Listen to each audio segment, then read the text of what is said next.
welcome to a brand new podcast when I'll be chatting to David Potter in the first episode of Grand Old History, and we'll be looking at Celtic Cult Heroes. Well, David did write the book, didn't he? David, you're very welcome to what's hopefully going to be the first of a history podcast, with maybe a little different from some of the others. And the reason why we've started this, David, because we've had you in Celtic AM live in the hot seat in Malone's. We've had you on the podcast. We've had you on twice. And we've also had you on, when we've done the Celtic AM shows, we had you on giving us a history lesson on the Scottish Cup and the Glasgow Derby.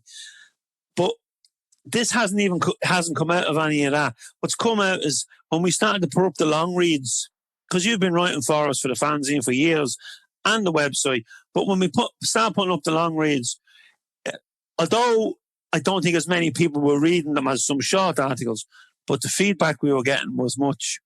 And it was going into detail, and people were speaking about their dads. Or, I remember we put up the one about Paddy Kerr, and we got a great response to that. And the Roy Aitken one, there's two that stick out, because some of the older ones, people don't know, they went around to see them, so they're just legendary pieces.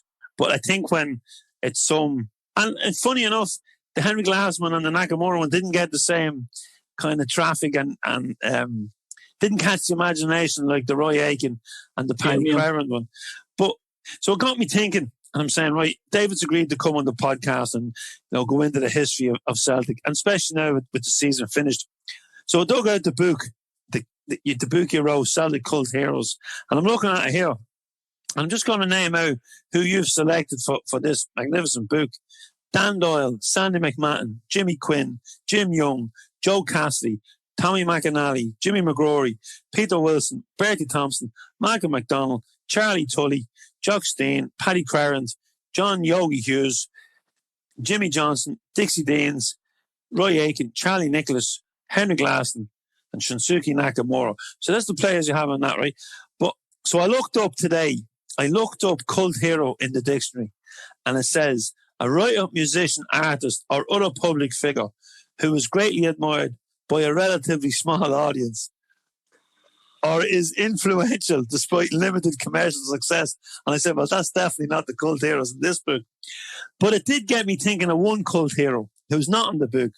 And I suppose you've got greatness in these books. These are some of these players, probably them all are magnificent players. And we'll get into many a great Celtic team.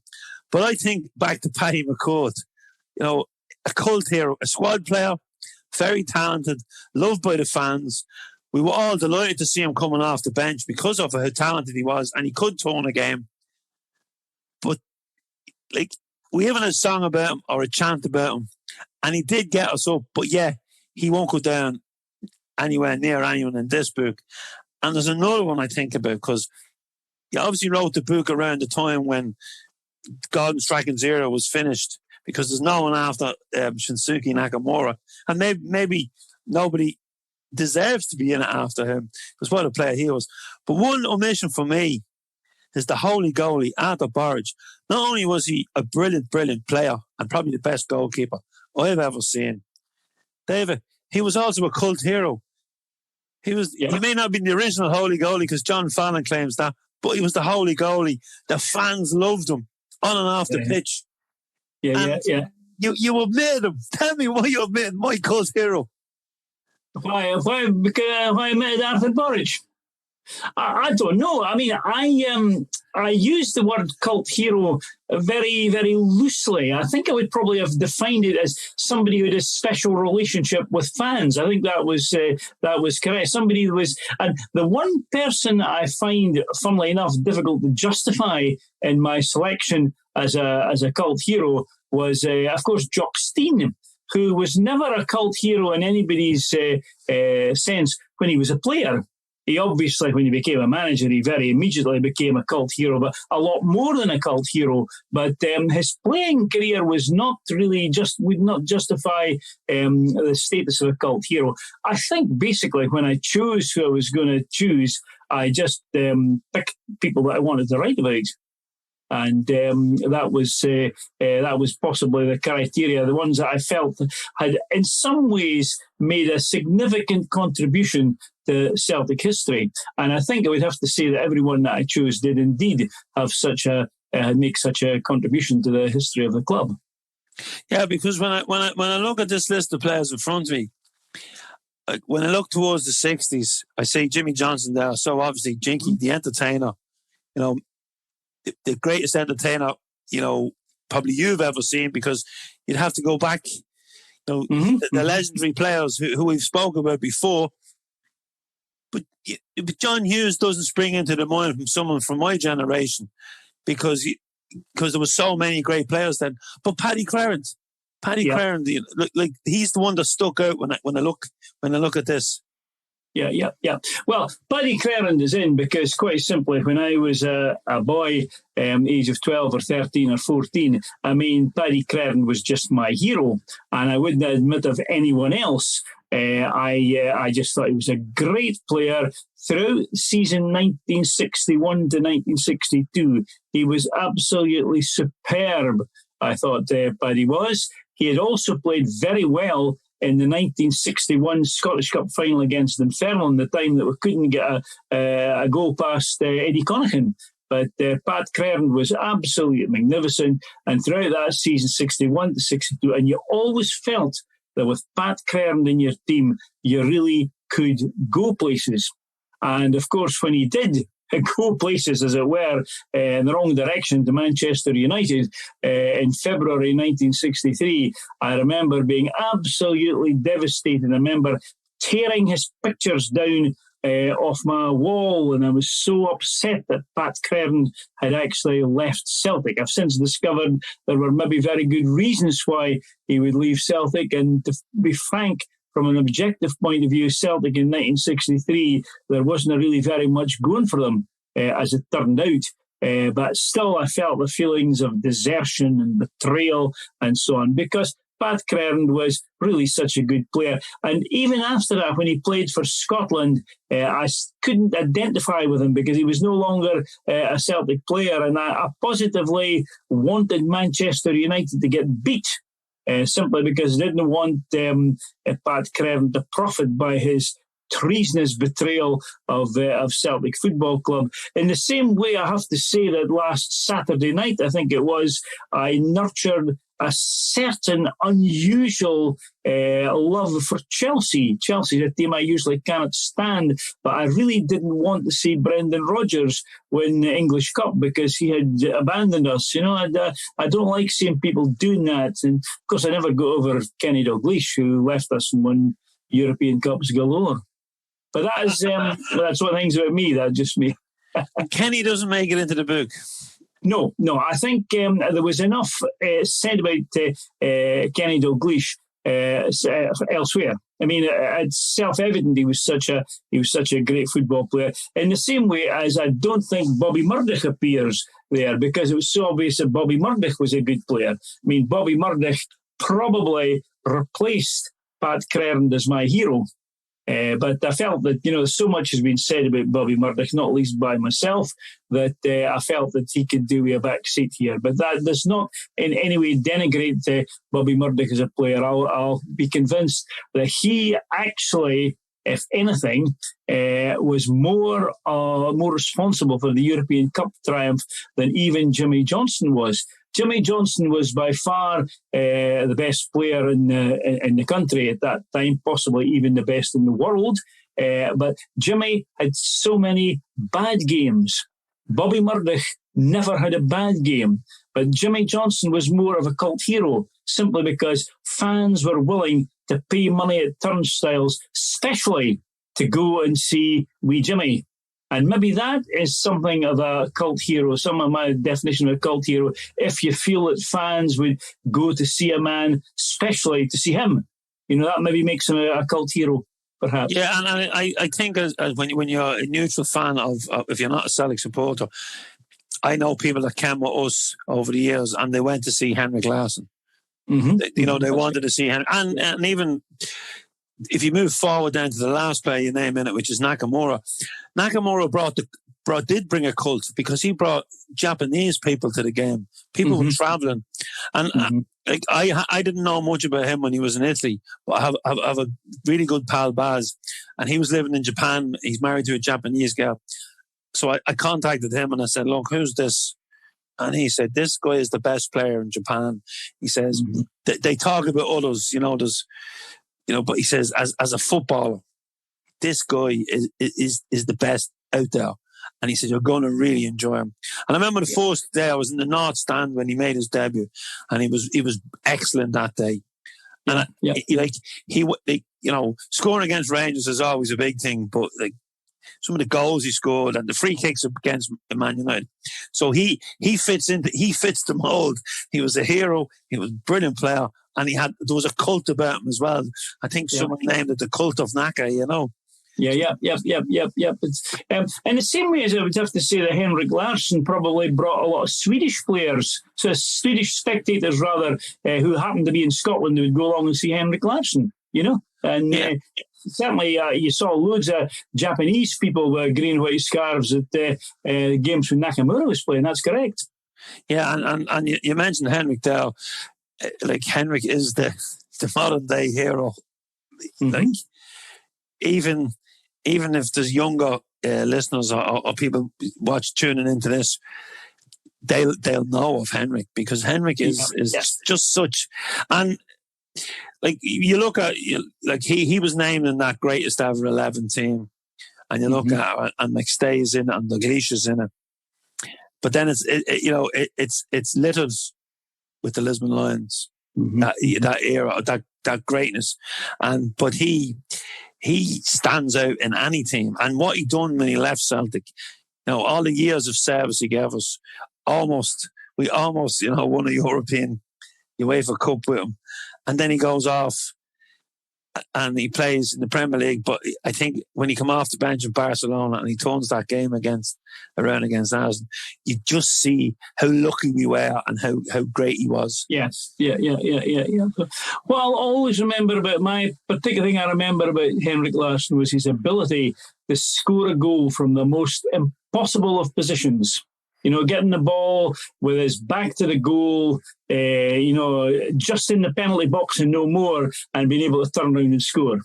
He just had that ability, and he scored loads of goals like that. But he had everything else. He was a great team man. He was fast enough. He could run onto the ball. And you knew that when he ran on a 1-to-1 against the goalkeeper, the chances were he was going to score.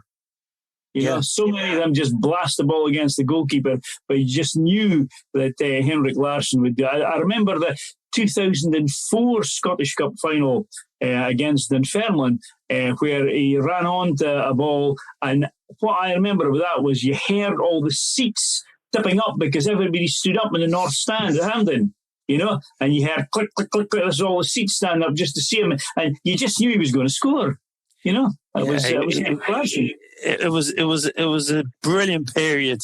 Obviously, he came in, Wim, stopped the 10 with Wim, but under O'Neill, obviously he had the leg break and came back at the end of that season. But under O'Neill, we just saw this. And I think O'Neill partnered them with players that complemented them as well. Big, strong centre halves that could, as you say, could knock a ball down to him in the box. I remember one, David, I think it was Dundee United in the semi-finals of the Cup in Hampden. And he bent his head. If memory serves me right, he bent his body and his head around to score a header around the defender. And it's one that doesn't get shown a lot, but it's one that sticks out in my memory. Mine as well. It was a bullet header as well. It was fast, and he bent down, as you say, and it was scored in Mount Florida end of the game. Is that right? It was indeed, yeah. Towards the end of the first half, if I remember correctly. I can't remember the time, but I just remember the goal, thinking, how did you do that? I know. He was just an absolutely brilliant player. Just no other way of putting it, He was. Now, before we go back, right, Charlie Nicholls, the first time around when he was at his height, was actually before my time, because my time starting to take an interest in Celtic was the centenary season, but it wasn't until the following season that I went to see them in the flesh. So Charlie, or Champagne Charlie, he was known that he's not universally liked within the Celtic support. But That's putting it mildly. Yeah. And I probably saw him at the end of his career. Yeah. So just, for people of my vintage, 50-year-olds who maybe didn't go to see Celtic, who weren't born into Celtic, just put it that way. It was in my late teens that I started to travel to Glasgow. How good was Nicholls? Very good, very good. Season 1980 to 81 and 81 to 82. Although he broke his leg at that point there, you just saw he was a splendid player, You'll have seen frequently the goal that he scored in the League Cup final of December 1982 in the rain against Rangers. I mean, that was really quite a difficult goal to score. It looked quite easy because he made it easy. I think he was a tremendous player. Was Charlie Nicholls. He had the ability to get the ball, on his left side, quickly transfer it to his right, and in a matter of seconds, deliver a perfect defence splitting pass to someone else. He had that sort of ability. He had that cheekiness, the jauntiness. He could score himself. He was much loved by the supporters while he was still playing for us, by the way that he would score goals and run to them. And he ran with that way with his knees up after he'd scored a goal, particularly one at Ibrox, I remember, into the Celtic end at Ibrox. I think it was one New Year's Day where he got the ball on his left foot, just transferred it quickly to the right foot and scored. And it all happened like that. And for reasons like that, I think Nicholls was just a really great player. And I would have to say as well that, when he did go to Arsenal, obviously, I had the same feelings about him going to Arsenal as I did about Pat Kerr going to Manchester United 20 years previously. But Pat Kerr played well for Manchester United. I think Charlie Nicholls died, as it were. The great player called Charlie Nicholls died in 1983 when he left Celtic Park. I don't think he ever played nearly as well for Arsenal as he did for Celtic. And when he came back to Celtic after he'd been to Aberdeen, he was just an ordinary player, if that. I mean, I didn't rate him at all very highly in the 1990s. But if you'd seen Charlie Nicholls in these 3 years that he was with us in the early 80s, you really saw a tremendous player, so much so that my father, who was still alive at the time, almost compared him with Patsy Gallagher. Almost. Not quite. He didn't quite go as far as to say that he was as good as Patsy Gallagher, but he said he's in the same sort of mould. And he said he's one of the best I've ever seen. And he thought he was far better than the likes of Pelé and what do you call it, Argentinian Maradona and people like that. He really had a tremendous 2 or 3 years for Celtic. The first of these seasons in particular, 1980 to 81, until New Year 1980 to 81, Celtic had not had a good season. And I think, if I remember rightly, between Christmas and New Year 1980, they lost 4-1 to Aberdeen up at Pataudry, and frankly, it should have been a lot more than that. But then suddenly, I think New Year's Day fixture was at Kilmarnock, and they scored and early on, and they won that game. And from then on, there was nothing that could stop them. They were just tremendous that second half of the 1980-81 season. Not a lot of people appreciate how good they actually were. It was during that season, for example, they beat St Mirren 7-1 one day in the spring. And they were really a tremendous team. And then it would all came from Charlie Nicholls, who inspired them. And you mentioned David, your dad, who we've spoken about before, and some of the memories that he'd shared with you over the years. But he would have seen some of these players in this book. Oh yes, he would have seen some of these players. So you are taking it. You are taking their cult status and how highly they regarded from a real story. Not you don't have to go back in history. Yeah, so yeah. Who did he talk about? Well, Patsy Gallagher, who I don't think is in my book because I've already written enough about him. I felt the same way as I had about Bobby Murdoch, that enough had been said about him. But he also had a very, very high regard for Tommy McAnally. Now, Tommy McAnally, of course, was a bad boy. Tommy did not toe the line of Willie Mealy, the dictatorial line of Willie Mealy, in the way that previous players had done. But my dad would always say that McAnally had as much ability as Patsy Gallagher had. That he was a great player. He had and he, in addition to his ball skills, he also had a tremendous shot. McAnally started off as a centre forward, and he was a great one. And he started off in the 1919 season, the 1920 season.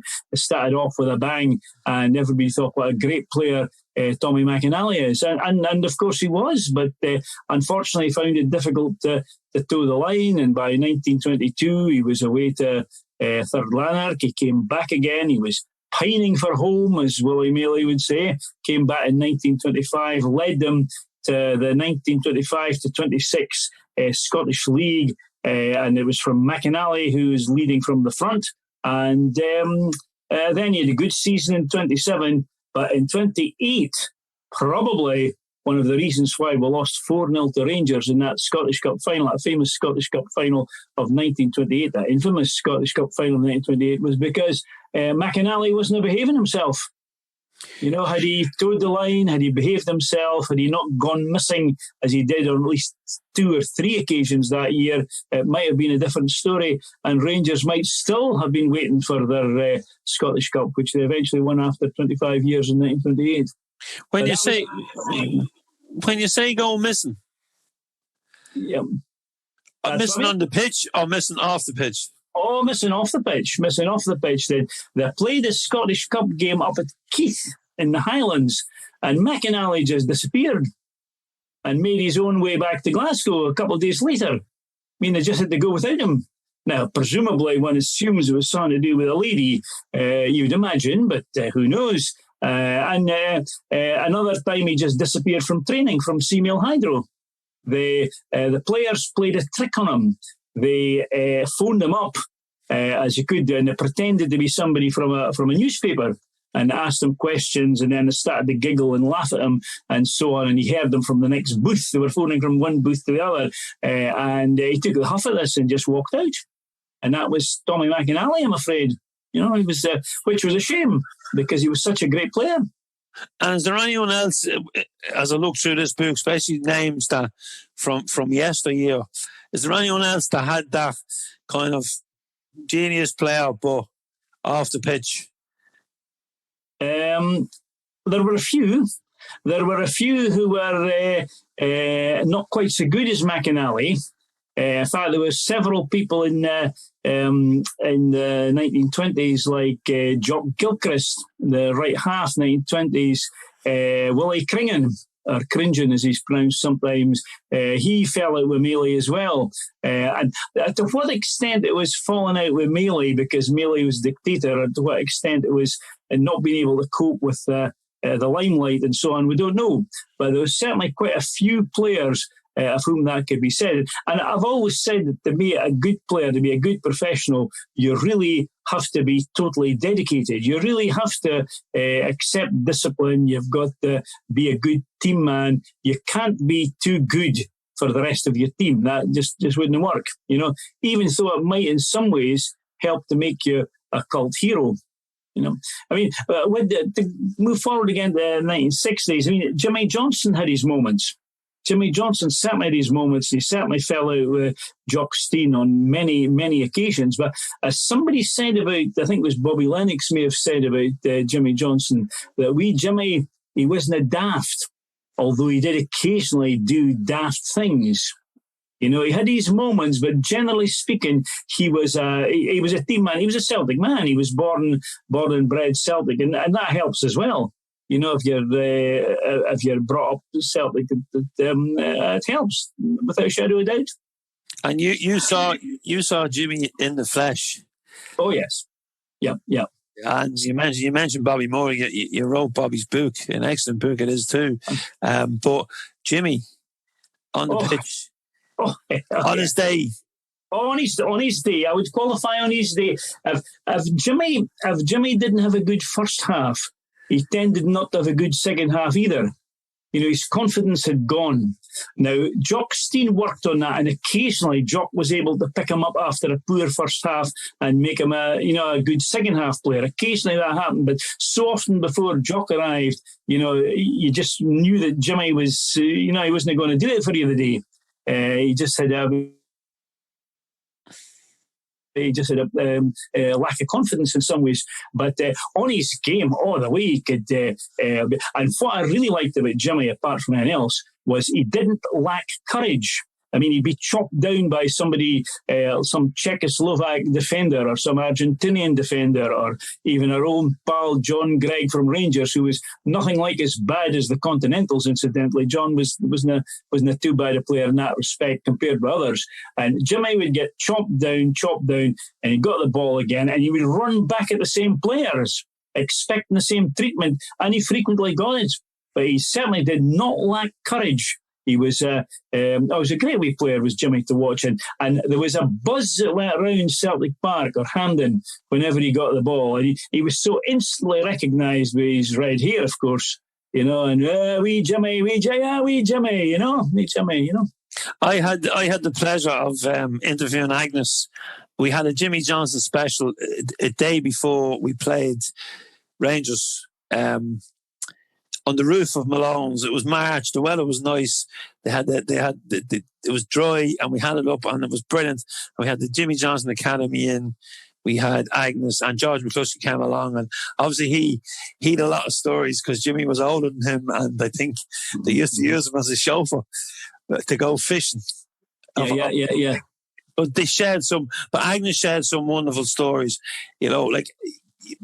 People look at Jimmy as this magnificent Celtic hero, but Agnes brought it down to a villain, and losing his teeth and having to go out and look for his teeth, and different stories she told us. She took it, she brought us back to the person rather than the image we have of this great player. Yeah. You went with us that day, so can you paint a picture for us of, just take us back to a moment that you watched Jimmy, a game or something you remember that really sticks out? I think that the game that I remember the best was the one where, there's a lot of legends grew up about this one, which weren't necessarily the case, but when they played Red Star Belgrade and the 1-5-1, Jimmy was absolutely splendid. He and Bobby Murdoch just ripped that team. And apparently the agreement had been that if there were more than 3 or 4 goals up, he wouldn't need to go to Belgrade, because Jimmy had this fear of flying, which incidentally didn't always go down very well with supporters or with his teammates, because in the 1960s, everybody remembered what happened to Manchester United in 1958, and there was a certain general fear of flying then, which maybe society, maybe the airplanes are better now, but people did have a fear of flying, and somehow or another, the fact that Jimmy was able to, by his playing ability, there was special cases were made for him, a special allowance was made for him. And of course, Big Jock did that several times with Jimmy, because Jock realised that Jimmy, there were times when you had to go the extra mile for him. But certainly that night against Red Star, he was absolutely splendid that night. And I do remember him ripping through and as I say, getting the ball, and at one point standing and looking around, as if to say, what am I going to do with it this time? What am I going to do with it? I can either put it that way or I can put it that way, and so on. And then somebody would come and tackle him, a big brutal tackle, and Jimmy would have passed it to somebody else. He was the other thing I remember about Jimmy was a rather funny story, this, which didn't really involve Jimmy at all, but it wasn't exactly his debut that he made in the 1963 Scottish Cup final, the first game, but it was one of his first, maybe the third game perhaps, I can't remember exactly, but everybody was talking about the wee redhead, And the week after the Scottish Cup final, between the Scottish Cup final and the replay, Celtic played at Tannadice Park, Dundee. And they had a mascot with them. And the mascot was a wee guy, 3-year-old with red hair. And he came out, Billy McNeil was holding his hand, or maybe it was Donkey Mackay, I can't remember. But anyway, the captain came out holding his hand, and everybody said, "Sat wee Jimmy, is he as small as that?" But then later on, further back, you saw Jimmy coming out, and he was small, but he was a wee bit bigger. A wee boy with red hair, I remember that. Oh, my God. And I have two questions for you, right? When Jimmy wouldn't be playing, if he was injured, or because obviously he was, there were certain players in that team sheet every week, it picked itself, and then there was competition for a number of other places. Who came in for Jimmy when he wasn't playing? That's one question. Well, generally they just rejigged the forward line. Steve Chalmers tended to be a right winger. Steve Chalmers was often put there. He was the one that you would say that if you were that replaced him when he had to. But often it was by this time, by the late 60s, the game was changing a wee bit anyway, and there wasn't really a rigid position of right winger. It was more. It was evolving to the 4-2-4 idea, which had been, throughout the mid-60s, and so you couldn't really say who it was that would cover for Jimmy. But if anybody, it would be Steve Chalmers. He was injured quite a lot, was Jimmy, and he had these, as I say, had these moments, and of course the people who complain that he only got, I think it was 23 Scotland caps when he deserved more. Tend to admit the truth that there were times when Jimmy was chosen, and because it was an away fixture, he didn't want to travel, and he managed somehow or another to wangle his way out of it. That was certainly true of Jimmy for as far as Scotland International are concerned. But, in modern times, I think Dennis Bergkamp didn't fly. That's right. Arsenal. I think if it was a game that he could reach on the continent by car, that's the way he travelled. But if it was too far, he just didn't go. Which is kind of it sounds mad that people. But if it's obviously it was in his contract. Now, when Jimmy leaves Celtic, who replaces him? I suppose he left in about 1975 sort of time. I suppose that would have to be on the right way. I suppose it would be Johnny Doyle, perhaps. Johnny Doyle. Another real cult hero. Later. Who? John Doyle. Another really cult hero, yeah. Because I'm starting to the book that's been wrote about him at the moment. I'm starting to get glimpses of that, and people are talking about that. Paul McQuaid from the Shamrock is writing that book, and I know he's. I think it's Joanna is Johnny's daughter, and he's spoken to George McCluskey. He's spoken to a good few, and it's one I'm looking forward to. And yes, indeed. Yeah. Because when I think of like you think of Johnny, like a cult hero, the local hero. He was like the stories I'm hearing. He was just Celtic daft. He was one of us. He was just on the pitch. Yes, that's right. Yes, but so many of them are really just fans who've been good enough to be allowed to play. I mean, Tommy Burns would say that about himself as well. He's just a Celtic fan. He was lucky to, have a chance to live the dream. And that counts for an awful lot as well. It really does. I mean, it's something that really should be addressed in the modern era as well. I mean, we know what's gone wrong. Well, one of the things that may have gone wrong this year is that a lot of players weren't really committed to the club. Well, I mean, the new manager, whoever he may be, and whenever he may be appointed, will really have to address this question. Do you really want to play for the club? I'm not saying do you really have to be born and bred Celtic daft. That's not quite the same thing. But what is important is that for the terms of your contract, are you prepared to die for Celtic? And like Martin O'Neill in particular, was able to get players who weren't Celtic born and bred. Mm-hmm. He was able to get players to come in and buy into it. And you think of Alan Thompson, John Hart, and Chris Sutton. Yeah. All men that come up and crossed over the border. But and they've kind of left. They're still fans. I've interviewed all them boys, and they still speak. It's us and them, and it's we, and so and you're dead right when you say this season, because there was a lot of them players, and it didn't. It obviously didn't mean as much to them as it did to us. Mm-hmm, mm-hmm. For whatever reason, we've. We could spend an episode just going over every week of last season. Yes. It's just something I want to null and void and put to the back of my mind, David.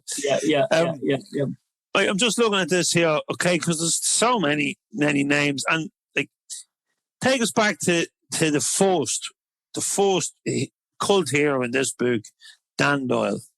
Yes. Well, there's an excellent book written about Dan Doyle. I think it's called The Life and Death of a Wild Rover, written by a lady called Marie, whose second name I've forgotten. Marie, I know her very well too, because Marie Kelly. Anyway, it's a lovely book on on Dan Doyle, and he really was a Celtic man. Although he was a wild boy too, he had his moments when he played for Everton and so on. But it was for Celtic that he played his best football, and so much so that I remember reading a report in a local newspaper of the first time that Celtic ever came to play Raith Rovers in Kirkcaldy. And the newspaper reporter referred to him as Dan. He just said Dan, because everybody knew who Dan Doyle was. He was such a famous character, and he'd done such a lot for the club and for Scotland as well, because he played for Scotland. So, but that was Dan. And he died young, as quite a lot of them did, but he certainly made his mark for Celtic, with Dan Doyle.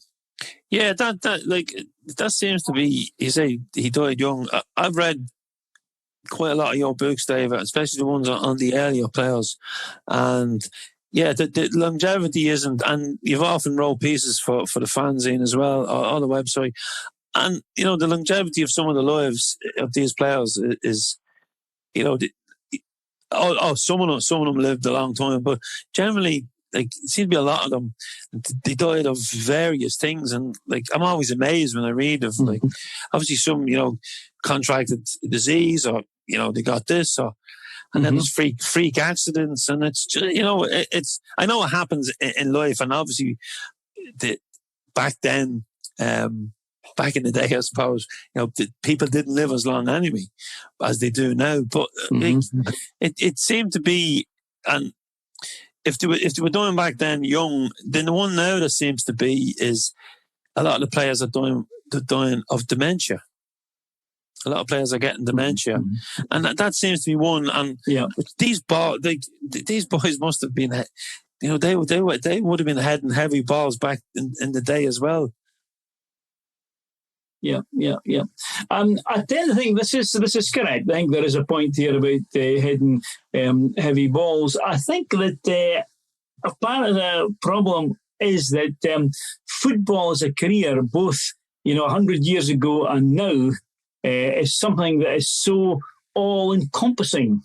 And when it suddenly stops, other things happen in your life. Like, for example, with the best will in the world, you stop training as much as you would. And perhaps you begin to indulge in alcohol more than you would. You begin to eat a wee bit more than you would. And all these things have an effect on you because you've been so high-toned, you've been so well trained, you've been so fit up to that point. And then suddenly you stop being fit. And I think that does make quite a difference to players, both in the ancient world and now. By the ancient world, I just mean 100, 150 years ago. Yeah. The Romans and the Greeks. And Dave, if you, what we were talking about yesterday, if you could go back, when I look at this book, okay, Paddy Crowland was your first hero as a youngster. Did you see Charlie Tully or Stein play, or were you too young? I was just too young to see Charlie Tully and Stein. I think I saw. No, I didn't. I'm wrong. I saw Willie Fernie playing and Bobby Evans playing, but I didn't see Charlie Tully in my first game at Dundee in 1959. I didn't see Charlie Tully, and I never saw Jock Stein play, I'm afraid, which is a shame. But I've heard all about him. You know.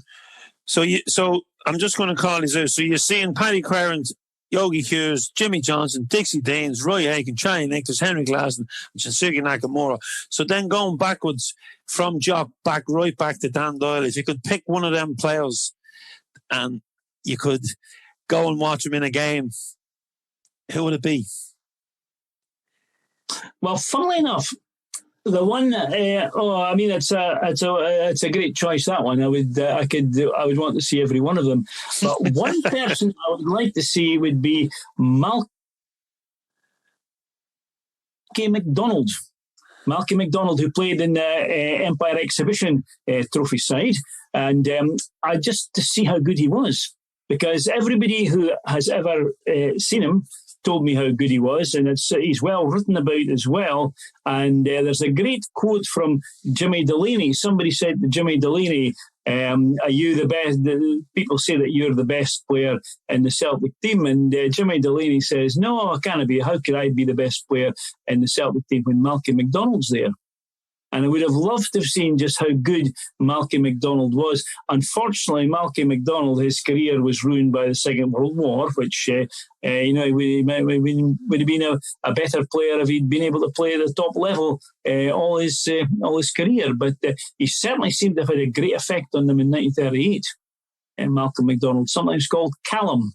He became manager of Kilmarnock and Brentford as well.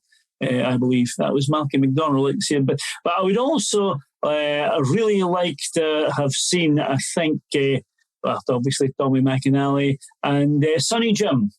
Sonny Jim Young is a man that I really identify with in a way, simply because the general consensus is that he maybe wasn't the most silky of players. Jim Young. He only had 2 caps for Scotland when other members of that team were capped a lot oftener.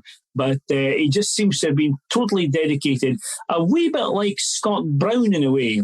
Again, from a not the particularly Celtic-orientated background, but immediately became a Celt once he joined, and his famous war cry of face the ball, Celts, and a corner kick, tack a man a piece. None of this zonal marking nonsense you get. Could have done one this season. Just tack a man a piece. Just take one each. Make sure it's your job to make sure he doesn't score. It's your job to make sure he doesn't score. And simple stuff in a way. And I would like to see Sonny Jim and why he was called Sonny Jim and how much loved he was by the supporters. And of course, poor Sonny Jim had an early death as well in a motorbike accident in 1922. But I know, to ask the question, who would like to see? I mean, what about Jimmy Quinn? Oh, I'd love to see Jimmy Quinn. Love to see Jimmy Quinn bustling through, the Bison. I would have loved to see that 1994 Scottish Cup final. Jimmy McGrory. Heavens, I mean, some of the goals that my father used to tell me about, I would love to see them. Again, I would like to see how good he really was. In the case of Jimmy McGrory, I think he really was good. I mean, the figures speak for themselves. Oh, that's nice. Yeah, right, can't argue. And so I'm going to, we'll probably touch, hopefully, on some of these players again as the history pod grows. But I think it's great that we only really dipped into these people. So we spoke about Dan Doyle, Sandy McMahon, the Duke. Yeah, the Duke. Yeah. Go on, give us a brief. Give us a little brief on Sandy. We'll do a brief on whoever we didn't cover before we finish up for the listeners. It's called the Prince of Dribblers, apart from anything else. And he was the one thing that Celtic really must have, and that is a personality goal scorer. He was the first personality goal scorer that we had. He was followed, of course, by Jimmy Quinn and Jimmy McGrory. And we've had, obviously, Henrik Larsson. Funnily enough, the Lisbon Lions didn't have anyone that you would say was a personality goal scorer. But of that list of Celtic goal scorers, Sandy McMahon was certainly the first. And he wasn't called the Duke for nothing. Why he was called the Duke, we don't know. Some people thought he looked vaguely like Duke of Wellington.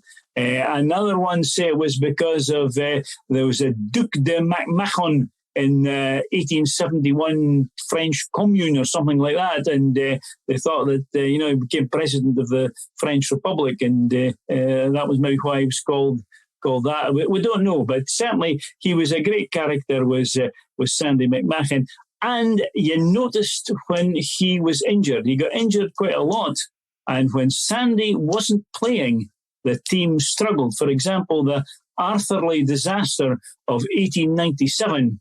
When Celtic lost 4-2 to Arthurlie, who were a junior side, in early January 1897. There was all sorts of things going wrong at Celtic, and they deserved to lose that one. But the significant thing was that Sandy McMahon was injured. He was out. He'd been out for about a month, and he wasn't there to calm everybody down, to bring a sense of a piece of common sense to the proceedings. And they certainly missed him from that point of view. Before I leave it with personality goal scorers, one of my cult heroes might have been a personality goal scorer. And I'm talking about Yogi Bear. I'm talking about John Hughes. It was in the book. He was in the book, yes. He's in the book. John could have been that, and he could take some tremendous goals. He could be a tremendous player. But he was dreadfully inconsistent.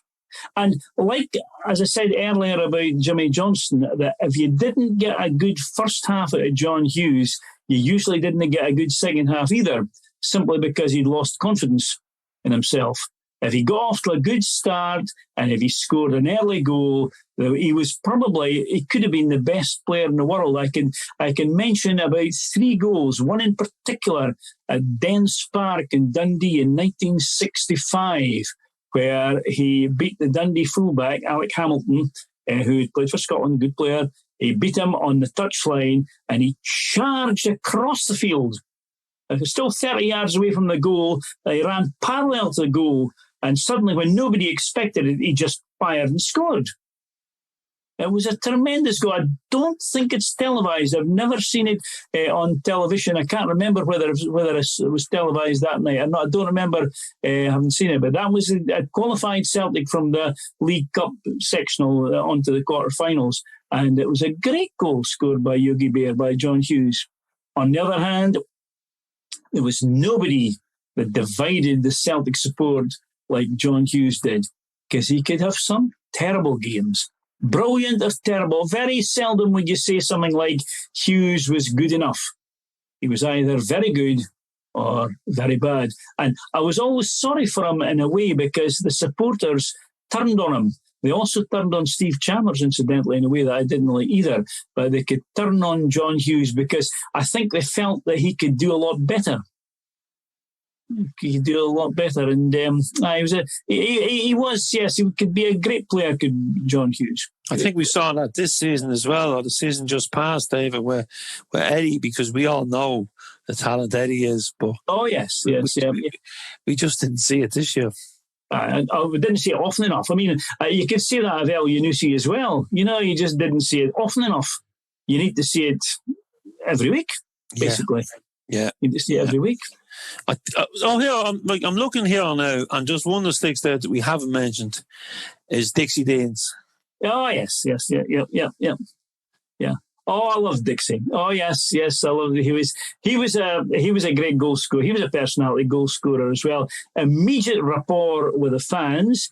He was brought in after that awful League Cup final defeat to Partick Thistle in 1971. And then, of course, he had the major blow to his confidence that it could have been when in a European Cup semi-final against Inter Milan, when he was the only one who missed a penalty in the penalty shootout in April 1972, the semi-final.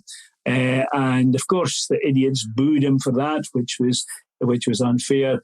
But he shut them up 2 weeks later when he scored his hat-trick in Scottish Cup final against Hibs, when we beat Hibs 6-1. 6-1, yes. And he was reputed to have said, Billy McNeil, whom he shared a room with, he said, I think I'm going to score a hat-trick tomorrow, and if I do so, I'll do a somersault on the pitch. And he did score a hat-trick, and he did do a somersault on the pitch. And that was Dixie Dean's. And he always scored against Hibs. He used to joke he didn't like the green jersey and things like that. But he was a great player, was Dixie Deans. And much loved by the fans. They saw in Dixie Deans one of themselves. You know, a man who would do anything for the club and who could, of course, produce the goods. And he was playing, admittedly, for a good team. He had loads of chances to score the goals, but he was able to do so. He teamed up very well with Dalglish.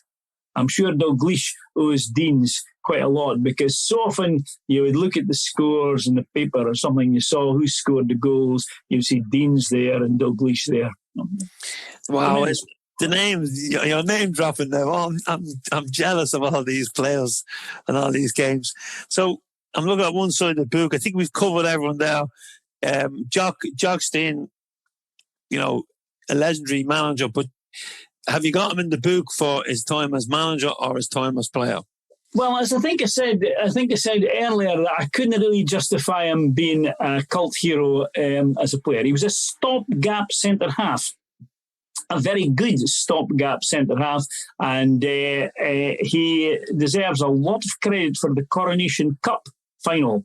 Most of the credit is given to goalkeeper Johnny Bonner that particular night, but Stein played just as well, because it was his job to tame Laurie Riley, who was Hibs' famous centre forward, and Jock did that job brilliantly. So Jock deserves an awful lot of credit for that. But more than anything else, it was obvious fairly early on that Jock Stein was a good leader. And he led Celtic to the League and Cup double of 1954. But for a very unfortunate ankle injury, he could have done an awful lot more for the club. But no, I couldn't really justify him as a cult hero, because he was a stopgap centre-half. As he himself said, he was a passable centre-half. And he said that quite, ambiguously, quite deliberately. A passable centre, you can run past him, if you want it. And he was never capped for Scotland. He had one cap for the Scottish League. And if I remember rightly, I think they got beat 4-1 from the English League. So he was never considered to be that good. He was never a polished centre-half in the way that Evans, for example, became one, or that Billy McNeil obviously was a polished centre-half. He was a moderate player, but a tremendous leader. And as we know, well, he became not a bad manager. If you could put that kind of player that Stein was, you're saying a good leader. If you could put him into a more modern Celtic team, what centre half would he resemble? Any of the centre halves we've had over the years? I would say he was probably in.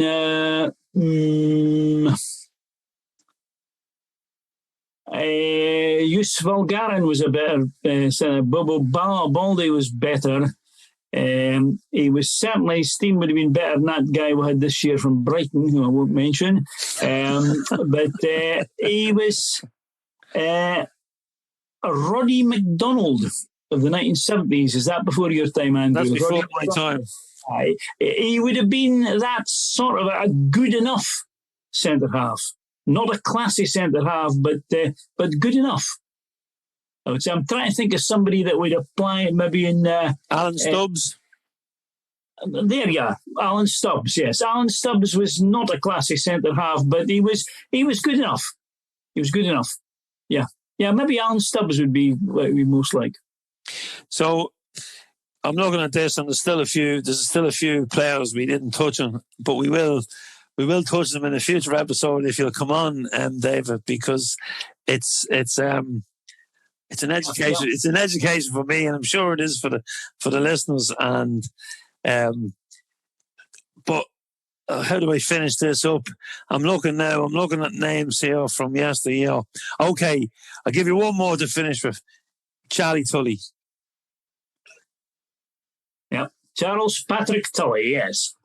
Again, a wee bit like Jimmy Johnston in a way. That definitely a cult hero, no doubt about that, definitely a cult hero, but not always as consistent as you would like. But I do love, it's very significant that in the 7-1 game, the songs that do single out Charlie Tully and Willie Fernie, but Charlie Tully in particular, because he was the one that Celtic fans identified with, and he came as a cult hero at the Celtic from Belfast Celtic at the time when Celtic certainly needed a cult hero, when in 1948, when they were really a mediocre team who, were close enough to relegation in 1948 from the First Division, at a time when Rangers were doing well, and when Rangers' big challenges were actually Hibs in the early 1950s. And Celtic were quite far down, but Charlie Tully was one of the ones who galvanised the fans and who picked the team up. About Charles Patrick Tully, but I do remember the one criticism that my father had consistently of Charlie Tully was there were times when he was in a position to score, but there was somebody else in the penalty box in a better place to score, and Tully would try to shoot himself and score himself rather than pass to the better placed forward. Somebody like Bobby Collins was maybe in a better place to finish the job, but Tully would do it himself and maybe miss or shoot the goalkeeper and things like that. So he maybe wasn't the greatest team player, was Charlie Tully. He was very definitely, as far as the fans concerned, he was very definitely a cult hero. And I think it's quite significant that immediately before the 7-1 game, there was a fight in the dressing room 2 days before it, and the fight was between Charlie Tully and Bobby Evans.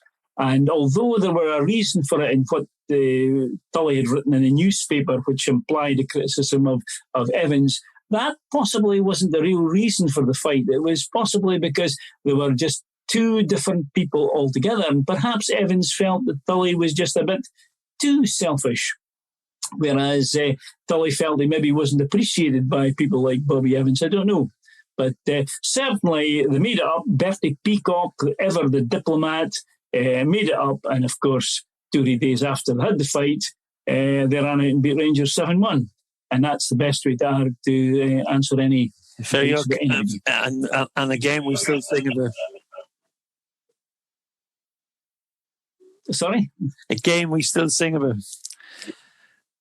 Oh, yes, indeed, yes. Piling on the agony, piling on the style. That's good Celtic doing all the spile. Oh, we always get a wee line of the song. I'll sing if you want, yes. Go ahead, give us a song. On the style. That's what Glasgow Celtic have been doing all this while. 1, 2, 3, 4, 5, 6, 7 ways to make you smile. Watching Willie Fernie putting on the style. Second verse, exactly the same except say Charlie Tully. Third verse, exactly the same except say Bobby Collins. Or whatever. Brilliant, David. David, thanks very much. And for our listeners and those watching on YouTube, we're going to be back with David again. So if you have any players or eras or seasons or anything you want to talk about, because I'd like to maybe, David, if you can refresh your memory on the players that travelled from the Emerald Isle over to play for Celtic, and because I'm even thinking of we could do a special on the little place in Donegal, Guido, where Paddy Kerr and Charlie Gallagher and Aidan McGeady's family are from. That's 3 players. Yeah. Our history is so rich and so vast and worldwide. So, but yeah, it's been brilliant, and hopefully we will get you back because we want more knowledge and more. We want to kill an hour with the history of our great club. Okay, it's a pleasure. Anytime you want, Andrew. Anytime you want. Thank you very much, David. All right. Okay. Bye. Folks, thanks very much for listening. And if you'd like to support us, you can do so by visiting CelticFanzine.com, where you can become a member, subscribe, buy or donate for the price of a pint. Don't forget to visit Celtic Fanzine TV on YouTube and hit that subscribe button. And thank you so much for all the support, and thank you for listening and reading.